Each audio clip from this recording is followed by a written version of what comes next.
कोई भी political ideology, फिर चाहे आप लिबरलिज्म की बात करें या सोशलिज्म की बात करें, कोई भी पॉलिटिकल आइडियोलॉजी कुछ कोर आर्ग्यूमेंट्स, कुछ कोर असम्पशंस से मिलकर बनी होती है। और ये जो कोर आर्ग्यूमेंट्स हैं एक गिवन पॉलिटिकल आइडियोलॉजी के, ये जो कोर आर्ग्यूमेंट्स, ये जो कोर असम्पशंस हैं, ये सभी एक पर्टिकुलर हिस्टोरिकल कॉन्टेक्स्ट में डेवलप होते हैं, इमर्ज करते हैं। मतलब हर पॉलिटिकल आइडियोलॉजी की एक हिस्ट्री होगी, एक स्टोरी होगी, और एक गिवन पॉलिटिकल आइडियोलॉजी को समझने का मतलब होगा आप उस पॉलिटिकल आइडियोलॉजी के डेवलपमेंट के प्रोसेस को समझें, उस पॉलिटिकल आइडियोलॉजी के हिस्ट्री को समझें। पिछले वीडियो में हमने देखा कि किस तरह लिबरलिज्म के राइज के लिए मीडिएवल वर्ल्ड ऑर्डर का टूटना ज़रूरी था, और किस तरह रिफॉर्मेशन मूवमेंट के बिगिनिंग के साथ मीडिएवल वर्ल्ड ऑर्डर के एंड की शुरुआत होती है। आज इस वीडियो में हम मीडिएवल वर्ल्ड ऑर्डर के टूटने के प्रोसेस के बाकी स्टेजेस को भी समझेंगे। इस वीडियो के माध्यम से मैं एक्सप्लेन करूंगा कि कैसे साइंटिफिक रेवोल्यूशन और एनलाइटनमेंट ने लिबरलिज्म की ग्रोथ और राइज में एक इंपॉर्टेंट रोल प्ले किया। देखिए, मीडिएवल वर्ल्ड ऑर्डर दो फाउंडेशंस या दो सपोर्ट बेस पर टिकी थी। पहला मीडिएवल थियोलॉजी और दूसरा मीडिएवल कॉस्मोलॉजी। थियोलॉजी मतलब रिलीजन, और यहाँ रिलीजन का मतलब है the old orthodox Catholic Christianity. Cosmology मतलब theory of universe, a theory which explains how the universe came into being and what is our position in that universe. Medieval theology and medieval cosmology दोनों एक दूसरे से जुड़े थे और एक दूसरे को कॉम्प्लीमेंट करते थे। दैट मीन्स मीडिएवल थियोलॉजी का जस्टिफिकेशन आपको मीडिएवल कॉस्मोलॉजी में मिलता और मीडिएवल कॉस्मोलॉजी का जस्टिफिकेशन आपको मीडिएवल थियोलॉजी में मिलता। इसका यह मतलब भी है कि अगर मीडिएवल वर्ल्ड ऑर्डर को हम डिस्ट्रॉय करना चाहते हैं तो मीडिएवल वर्ल्ड ऑर्डर को डिस्ट्रॉय करने के लिए हमें मीडिएवल वर्ल्ड ऑर्डर के इन दोनों ही सपोर्ट बेसिस को, इन दोनों ही पिलर्स को डिस्ट्रॉय करना था, medieval theology and medieval cosmology. Protestant reformation ने मीडिएवल थियोलॉजी पर अटैक किया। गॉड, चर्च, किंग, पोप, इनकी ये जो यूनिफाइड हायरार्की बनी थी, इस हायरार्की को, इस यूनिफाइड हायरार्की को प्रोटेस्टेंट रिफॉर्मेशन के द्वारा अटैक किया गया। प्रोटेस्टेंट रिफॉर्मेशन ने इस हायरार्की के चेन को ब्रेक किया। लेकिन मीडिएवल कॉस्मोलॉजी अभी भी मीडिएवल थियोलॉजी के सपोर्ट में खड़ा था। मीडिएवल वर्ल्ड ऑर्डर को डिस्ट्रॉय करने के लिए ज़रूरत थी कि हम मीडिएवल कॉस्मोलॉजी पर भी अटैक करें। और ये अटैक कहाँ से होगा? ये अटैक किया जाएगा साइंटिफिक रेवोल्यूशन और एनलाइटनमेंट के द्वारा। Scientific revolution and enlightenment, they will attack medieval cosmology, they will attack and destroy the medieval cosmology. Medieval cosmology Ptolemy के यूनिवर्स के जियोसेंट्रिक मॉडल पर बेस्ड था। टॉलमी एक 2nd सेंचुरी रोमन एस्ट्रोनॉमर थे जिन्होंने अपनी बुक एल्मागेस्ट में यूनिवर्स के जियोसेंट्रिक मॉडल को प्रपोंड किया था।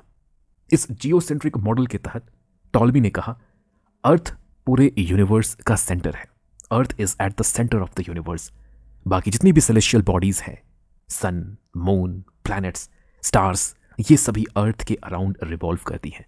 Earth is at the center. This is the geocentric model of universe which was proposed or propounded by Ptolemy, the 2nd century Roman astronomer Ptolemy. इस geocentric model के according God ने universe को बनाया और universe के centre के रूप में गॉड ने अर्थ को चुना। यूनिवर्स को बनाया, फिर अर्थ को यूनिवर्स का सेंटर बनाया, और अर्थ पर गॉड ने चर्च को अपने रिप्रेजेंटेटिव के रूप में चुना। So God created universe, made earth the center of the universe, and on the earth it made church the center of the earth. This was the medieval cosmology which supported the medieval theology. लेकिन धीरे धीरे इस geocentric model of universe के faults, इस model की कमियां बाहर आना शुरू करती हैं। ये जो मॉडल है, ये जो जियोसेंट्रिक मॉडल है, ये celestial bodies, that means planets, moon और सन के मोशन को करेक्टली प्रिडिक्ट करने में केपेबल नहीं था। फॉर एग्जाम्पल, सोलर एक्लिप्स कब होंगे, लूनर एक्लिप्स कब होंगे, कॉमेट्स का दिखना, सनराइज, चेंज ऑफ सीजन, इन सभी को ये मॉडल, ये जियोसेंट्रिक मॉडल करेक्टली प्रिडिक्ट नहीं कर पा रहा था। So there were faults, there were errors in this geocentric model of universe. और इन फॉल्ट्स, इन एरर्स को आइडेंटिफाई करने का काम सबसे पहले निकोलस कॉपरनिकस के द्वारा किया गया। निकोलस कॉपरनिकस 16th सेंचुरी के एक पोलिश एस्ट्रोनॉमर थे। निकोलस कॉपरनिकस ने अपने 1543 के book on the revolution of the celestial spheres, इस बुक में निकोलस कॉपरनिकस ने जियोसेंट्रिक मॉडल की जगह यूनिवर्स के हीलियोसेंट्रिक मॉडल को प्रपोज किया। ही रिप्लेस्ड और he tried to replace the geocentric model of universe with his heliocentric model. Copernicus ने कहा कि अर्थ नहीं बल्कि सन पूरे यूनिवर्स का सेंटर है, और बाकी जितनी भी सेलेस्टियल बॉडीज हैं, प्लैनेट्स, मून, स्टार्स, ये सभी अर्थ के अराउंड नहीं बल्कि सन के अराउंड रिवॉल्व करती हैं। जियोसेंट्रिक मॉडल में जितनी भी कमियां थी, जितनी भी एरर्स थे, कोपरनिकस ने इन सभी एरर्स को अपने हीलियोसेंट्रिक मॉडल के थ्रू रिजॉल्व कर दिया। और ये हीलियोसेंट्रिक मॉडल ये वर्क करता था। That means this model, this sun centric model of the universe, it was able to correctly predict the path and the motion of the celestial bodies and solar eclipse, lunar eclipse, change of seasons, इन्हें ये heliocentric model correctly predict कर पा रहा था। लेकिन Copernicus की ये जो हीलियोसेंट्रिक मॉडल है, ये हीलियोसेंट्रिक मॉडल चर्च के लिए फेवरेबल नहीं था। सैकड़ों सालों तक चर्च के द्वारा लोगों से ये कहा गया कि गॉड ने यूनिवर्स को बनाया, गॉड ने अर्थ को यूनिवर्स के सेंटर में रखा और अर्थ पर ह्यूमन लाइफ को कंट्रोल और रेगुलेट और गाइड करने के लिए गॉड ने चर्च को अर्थ पर सेंट्रल पोजीशन दिया। कि जो ब्यूटीफुल हायरार्की चर्च के द्वारा अभी तक प्रोपगेट की जा रही थी, ये जो ब्यूटीफुल नैरेटिव चर्च के द्वारा अभी तक प्रोपगेट की जा रही थी, इस पूरे नैरेटिव को निकोलस कोपरनिकस के हीलियोसेंट्रिक मॉडल ने ब्रेक कर दिया। अब क्योंकि निकोलस कोपरनिकस के मॉडल के तहत अर्थ यूनिवर्स के सेंटर में नहीं है, दैट मीन्स चर्च भी अब ये क्लेम नहीं कर सकता कि चर्च अर्थ पर एक सेंट्रल पोजीशन को ऑक्यूपाई करता है। This is the reason why church was not in favor of accepting the arguments of Nicholas Copernicus, accepting this heliocentric model of universe. और इसलिए 1616 में चर्च के द्वारा निकोलस कोपरनिकस के इस बुक को बैन कर दिया गया। लेकिन बुक को बैन करके, निकोलस कोपरनिकस के बुक को बैन करके आप सच को नहीं छुपा सकते थे। निकोलस कोपरनिकस की हीलियोसेंट्रिक मॉडल इमर्जिंग एस्ट्रोनॉमर्स के बीच काफ़ी पॉपुलर होने लगी। इन्हीं एस्ट्रोनॉमर्स में से एक 17th सेंचुरी के एस्ट्रोनॉमर थे गैलीलियो। गैलीलियो ने चर्च के अगेंस्ट जाते हुए ये प्रूव किया कि कोपरनिकस सही थे, Nicholas Copernicus was right. Galileo proved it. Galileo के अलावा 17th सेंचुरी के और भी कई एस्ट्रोनॉमर्स, कई थिंकर्स कोपरनिकस के सपोर्ट में सामने आते हैं और धीरे धीरे जिस मीडिवल कॉस्मोलॉजी की बात हमने वीडियो की शुरुआत में की थी, धीरे धीरे ये मीडिवल कॉस्मोलॉजी भी टूटने लगता है, ब्रेक होने लगता है। और यहीं से हम कहते हैं कि साइंटिफिक रेवोल्यूशन और एनलाइटनमेंट की शुरुआत भी होती है। This scientific revolution and enlightenment, they are going to mark the beginning of the end of the medieval world order. Immanuel Kant 18th century के एक बहुत ही इन्फ्लुएंशियल फिलोसोफर। 1784 में इमैनुअल कांत ने एक ऐसे लिखा। द टाइटल ऑफ द ऐसे was what is enlightenment. इस ऐसे में इमैनुअल कांत लिखते हैं that The motto of enlightenment is dare to know. Dare to know. This is what is the motto of enlightenment.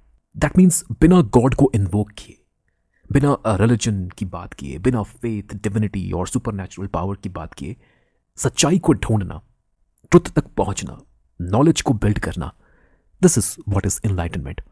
Reason, rationality, observation, experiment, experience, इन्हें आधार बनाकर, इन्हें base बनाकर आप सच्चाई को ढूंढते हैं, आप नॉलेज को ढूंढते हैं। This is what is enlightenment.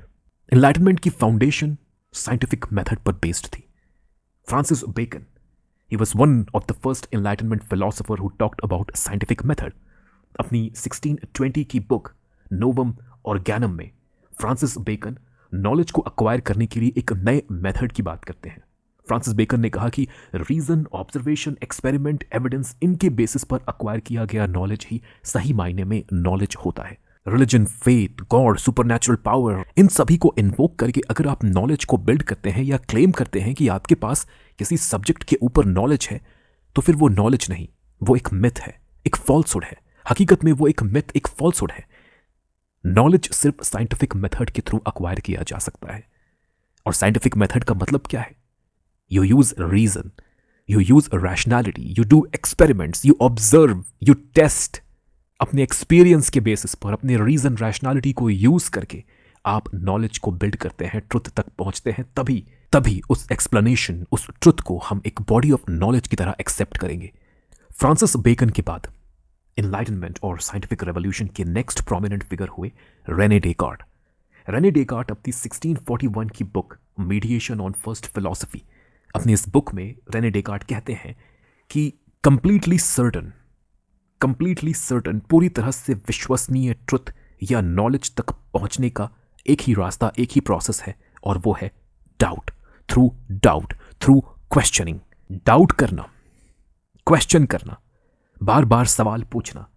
यही वो रास्ता है, यही वो रास्ता है जिसके थ्रू आप ट्रुथ तक, अल्टीमेट ट्रुथ तक या नॉलेज तक पहुंच सकते हैं। This is the process, doubting, asking questions, this is the process how you arrive at truth. ये प्रोसेस कैसे वर्क करता है? आप सवाल पूछेंगे, आप बार बार सवाल पूछेंगे, आप डाउट करेंगे, और जब तक आप उस पॉइंट तक नहीं पहुंच जाते जहां पर सवाल की कोई गुंजाइश नहीं होगी, there is no scope for doubting it further doubt जहां पर नहीं होगा, कोई सवाल नहीं पूछा जा सकता, that point will represent the point of truth और पॉइंट ऑफ नॉलेज। मैंने कुछ कहा, मैंने एक स्टेटमेंट आपके सामने रखा और मैंने कहा that this statement it represents a truth, it represents a body of knowledge. अगर उस स्टेटमेंट पर फर्दर सवाल पूछे जा सकते हैं, उस स्टेटमेंट को डाउट किया जा सकता है, तो फिर वो स्टेटमेंट ट्रुथ को रिप्रेजेंट नहीं कर सकता। लेकिन अगर आप उस स्टेटमेंट को फर्दर डाउट नहीं कर सकते, फर्दर क्वेश्चन नहीं पूछ सकते, then that statement will represent truth, will represent a knowledge which is 100% certain. Rene Descartes doubting के इस प्रोसेस को, क्वेश्चनिंग के इस प्रोसेस के एक्सट्रीम तक ले जाते हैं। रेने डेकार्ट कहते हैं कि मैं हर चीज को डाउट कर सकता हूं। Okay, I can doubt everything that is out there, I can doubt everything, but there is one thing which I can not doubt, and that thing is myself. I cannot doubt my own existence. And this is the proof that I am real, 100% real, and I exist. मैं अपने आप को doubt नहीं कर सकता, अपने खुद के एग्जिस्टेंस को मैं डाउट नहीं कर सकता। अगर मैं अपने आप को डाउट करूं, अपने खुद के एग्जिस्टेंस को डाउट करूं, तो फिर जो डाउट कर रहा है वो कौन है? If I doubt my own existence, then the person who is doubting, who is that person? तो क्योंकि मैं अपने एग्जिस्टेंस को डाउट नहीं कर सकता, इसलिए मैं पूरी सर्टेनिटी के साथ, 100% श्योरिटी के साथ मैं ये कह सकता हूं that I am real and I exist. अपने इसी आर्ग्यूमेंट को रेने डेकार्ट अपने एक बहुत ही फेमस स्टेटमेंट के माध्यम से समराइज करते हैं, and that statement is I think therefore I M.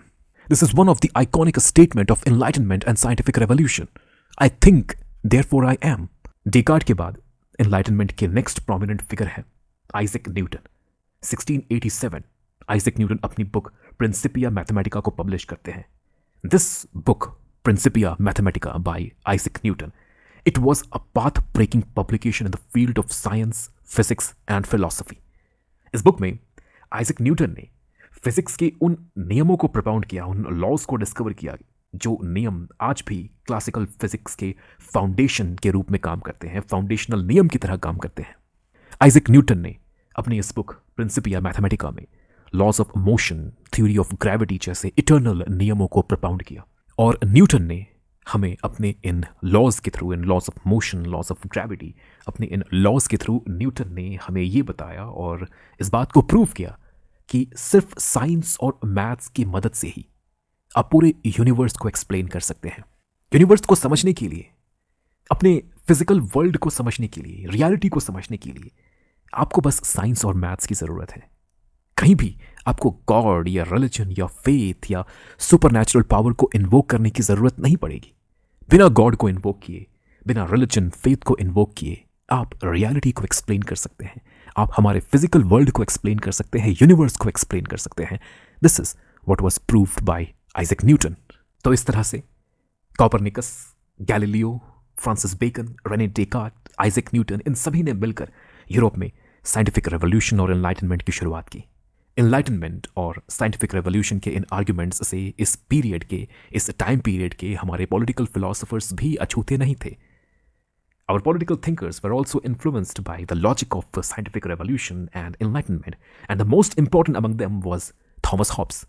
Thomas Hobbes के लिए हम कहते हैं that he was the first modern political thinker. Thomas Hobbes, he belonged to this period of scientific revolution and enlightenment. Thomas Hobbes, Galileo, Bacon और Descartes के contemporary थे, तो obviously वे इन thinkers के आर्ग्यूमेंट्स, साइंटिफिक रेवोल्यूशन और enlightenment के arguments से influenced होंगे। Thomas Hobbes ने कहा कि अगर यूनिवर्स को सिर्फ साइंस, मैथ्स, रीजन और रैशनैलिटी के आधार पर एक्सप्लेन किया जा सकता है, तो फिर हम अपने पॉलिटिकल वर्ल्ड को भी, that means political power, political authority को भी बिना रिलीजन को इन्वोक किए, बिना गॉड को इन्वोक किए, सिर्फ रीजन और रैशनैलिटी के बेसिस पर हम अपने पॉलिटिकल वर्ल्ड को भी एक्सप्लेन कर सकते हैं। पॉलिटिक्स के लिए भी हम थियरीज डेवलप कर सकते हैं। जिस तरह से न्यूटन ने लॉज ऑफ मोशन को डिस्कवर किया, थ्योरी ऑफ ग्रेविटी को डिस्कवर किया यूनिवर्स को एक्सप्लेन करने के लिए, हमारे फिजिकल वर्ल्ड को एक्सप्लेन करने के लिए, उसी तरह रीजन और रैशनैलिटी को यूज करते हुए अपने पॉलिटिकल वर्ल्ड को एक्सप्लेन करने के लिए भी हम साइंटिफिक थियरीज बिल्ड कर सकते हैं, साइंटिफिक थियरीज को डेवलप कर सकते हैं। So Thomas Hobbes, he was very keen on developing a scientific theory of politics, और अपने इसी ऑब्जेक्टिव को अटेन करने के लिए थॉमस हॉब्स के द्वारा सोशल कॉन्ट्रैक्ट ट्रेडिशन की शुरुआत की गई। सोशल कॉन्ट्रैक्ट ट्रेडिशन के साथ ही हम कह सकते हैं कि लिबरलिज्म की पॉलिटिकल थियरी की भी शुरुआत होगी। The political theory of liberalism, it started with this social contract tradition, which was initiated by Thomas Hobbes. और यहीं से आप कह सकते हैं कि लिबरलिज्म एक पॉलिटिकल फिलॉसफी, एक पॉलिटिकल डॉक्ट्रिन, पॉलिटिकल आइडियोलॉजी के रूप में उभरेगा। जिस प्रोसेस को थॉमस हॉब्स ने इनिशिएट किया, इस प्रोसेस को जॉन लॉक के द्वारा कंप्लीट किया जाएगा।